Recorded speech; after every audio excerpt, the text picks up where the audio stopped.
करेंगे ना। इसीलिए यूपी वालों से खैर यही मेरी एक गुजारिश है सबसे कि जितने लोग आपके वहाँ पे है, जितना आपका कनेक्शन है वहाँ पे, जैसे वो जनेऊ से जनेऊ बनाते हैं ना, आप लोग अपनी सोच से, समझ से, तर्क से अपने लोगों को जोड़िए और उनको समझाइए। आज दिल्ली से खत्म हुई है ना ये सरकार बड़ी जल्दी यूपी से भी जाएगी। झारखंड से गई ना, तो हमारे ही हाथ में है। 1 वोट 1 वैल्यू बाबा साहिब ने समझाया था। 1 वोट की कीमत क्या है वो आपके हाथ में है। अपना वोट सोच समझ के दीजिए। बड़े अच्छे सपने दिखाएगी ये सरकार, लेकिन अल्टीमेटली आपका कोर्ट, ये सरकार, कांशीराम जी ने क्या कहा था कि जब दलित पढ़ने लिखने लगेगा बच्चा, तो ये लोग किसका सहारा लेंगे? कोर्ट का सहारा लेंगे आपके अगेंस्ट काम करने के लिए। और आज देख लीजिए क्या हो रहा है। जब आप पढ़ लिख रहे हैं, आप तर्क कर रहे हैं, आप आवाज उठा रहे हैं, तो ये लोग कोर्ट का सहारा ले रहे, कह रहे हमने कुछ नहीं किया, कोर्ट ने किया जो किया। अरे कोर्ट को सपना आना था, कोर्ट सोए उठ गया। और कोर्ट में भी कौन है? इन्हीं के लोग हैं। कोर्ट में जो है इन्हीं के लोग हैं। तो जब सब जगह वकील, अजय जजेस जो है वो पहले ही आपके खिलाफ हैं।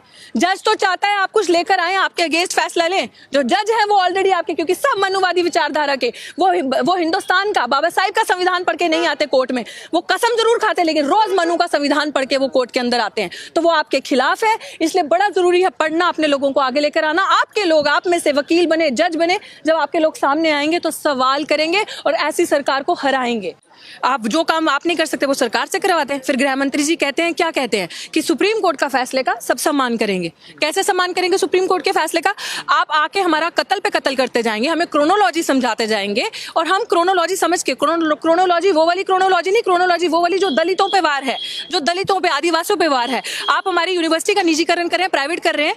कैसे कर रहे हैं यूनिवर्सिटी को निजीकरण? दलित का, पिछड़े का बच्चा, आप प्राइवेट सिस्टम में रिजर्वेशन है नहीं है ना, तो जो प्राइवेट सिस्टम में रिजर्वेशन नहीं है, आप विश्व गुरु बनाने की बात करते हैं यूनिवर्सिटी को, पहले जेएनयू पे, डीयू पे आक्रमण फीस बढ़ा रहे हैं। आप हमारे बच्चों को मार रहे हैं, क्योंकि दलितों के पास इतना पैसा नहीं होता कि लाखों रुपए देके 3-3 महीने की फीस 6-6 लाख 7-7 लाख है।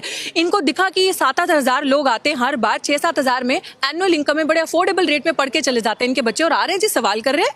आज आप अपने रिजर्वेशन से चंद टिकटें लेके जाकर बैठे हैं संसद के अंदर, उनसे वो बर्दाश्त नहीं हो रहा कि आप सवाल कर रहे हैं। तो सरकार की ही मंशा है ये जो मनुवादी विचारधारा के, जो अमित शाह, एक तड़ी पार, दूसरा अब हो गया BA MA पास नहीं, गृह मंत्री सर्टिफिकेट दिखा रहा है प्रधानमंत्री को डिफेंड करने के लिए। देखिए गृह मंत्री जो है वो प्रधानमंत्री का वकील है, समझने की कोशिश कीजिए। वो सर्टिफिकेट किसके दिखा रहा है? प्रधानमंत्री के, कि अब ये लो जी हमारा प्रधानमंत्री पास हो गया BA और MA पास। तो आप, ये बड़ी अच्छी साजिश है। अभी भी दलितों, बहुजनों से मेरी ये रिक्वेस्ट है कि समझ जाइए, जाग जाइए, इस सरकार की मंशा को समझिए, क्योंकि सरकार की मंशा है कि आपको मेन स्ट्रीम से काटना।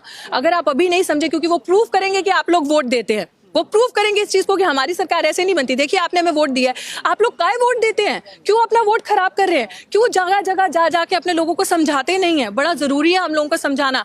ये सिस्टम हम लोगों के लिए सेफ नहीं है जब तक ये मनुवादी विचारधारा के लोग मानता है कि आरक्षण पर खतरा है सरकार? बिल्कुल खतरा है।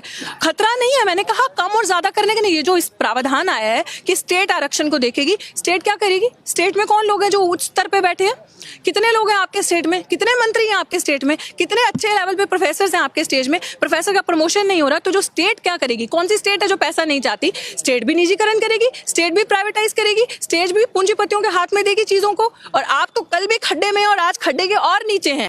तो ये मनुवादी विचारधारा, ये जो RSS के वहां से आता है ना, जो मनु का संविधान, ये पूरे देश में उस संविधान को लाना चाहते हैं। और ये रिजर्वेशन को इसी तरह से ताड़ ताड़ करके एक एक पन्ना भारत के संविधान का खत्म करेंगे। अगर हम आज भी नहीं समझे तो फिर हम कभी